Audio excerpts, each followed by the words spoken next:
Hi, I'm Chris Steyerwalt, and it's time for Power Play. Hello, Internet.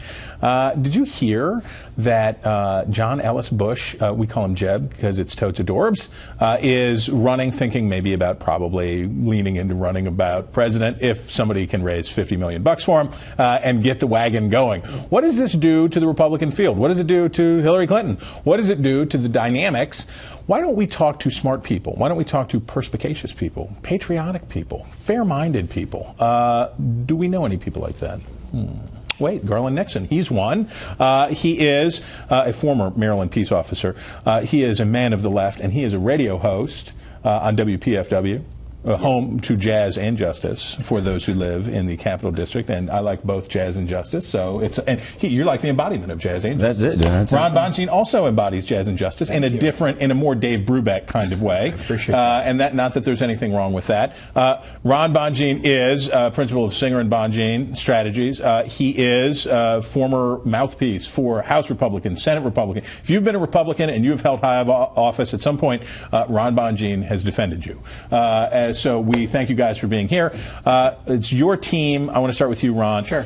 Jeb Bush's entry expedites, speeds up the process for others? Well, it feels like it does. I mean, now we have a tremendous amount of coverage on the 2016 race in 2014. Yeah. So, yeah, it certainly does. I mean, Rand Paul has now jumped in to do an ad against Jeb Bush. I mean, holy cats, we're off to the races. So, yeah, I think it does. It's going to force others to start making moves a little bit earlier. Depends on the momentum Jeb Bush gets. Depends, on what happens in the next few months. But I do think it does put some pressure on these candidates. Well, one of the advantages, Garland, that you have if you are, have a family that's been in high political power for about a century, is that you have a fundraising network and you can get started and you can hire people in a way that others can't. So if you are, let's say, the governor of Ohio, you can raise some money. If you're John Kasich, you can raise some money, but you're raising out of one state mostly, and you can raise $9 million. You can raise maybe $10 million.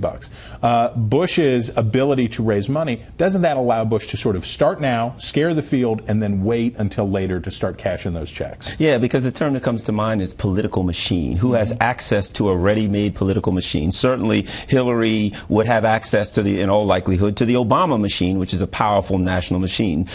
Currently, the GOP candidates, most of them don't have access to a powerful Except for Rand Paul, right? Possibly, right? Not like a Bush would. You got a lot of old friends from the family that are going to be willing to do favors. So I think that does bring a different element to this party. Ron, I read a great column. It was really smart, really insightful. And it argued that Jeb W. Bush runs the risk of not being like his brother, but in fact that he could fall in the same trap as Fred Thompson did. I like that column so much because I wrote it. That's why it was so good. It was so good. No, but Fred Thompson was somebody who was huge anticipation, lots of buzz, and not just from the base, but from money people that said, hey, this is the kind of guy that can do it. But he didn't have the heart for it, and he wouldn't go out and eat the pork chop on a stick at the Iowa Fair, and he wouldn't do the stuff that you have to do. Is Jeb Bush somebody who's willing to do the stuff? Well, that's what we're going to find out, is whether or not he can grind it out in states like Iowa and do the grip and grins and really campaign on a day-to-day basis. Also get out there and show people what he's about. Look, difference between Fred Thompson is that he does have a machine, he does have the backing, he does have the stature, but now he's got to show who he is and define himself early on before people like Rand Paul try to define him first. So what does this do for Hillary Clinton, do you think? Now, arguably, Jeb Bush can thank Hillary Clinton because there's no way he could run for president if Hillary Clinton wasn't the presumptive nominee for the Democrats because but she negates for him the Bush part to a large extent. But what does this do to her thinking, do you think? Well, I think one of the things it does immediately is it takes some of the spotlight off of her because she was the media kind of saw her as the only real powerful, credible candidate. So I think it takes some of the spotlight away from her, and she doesn't have to quite answer all the questions. Not like she has been answering all of the questions. She waited 3 weeks to say the word Ferguson, so she has been existing in the 90s. So it makes it a little easier for her, I think.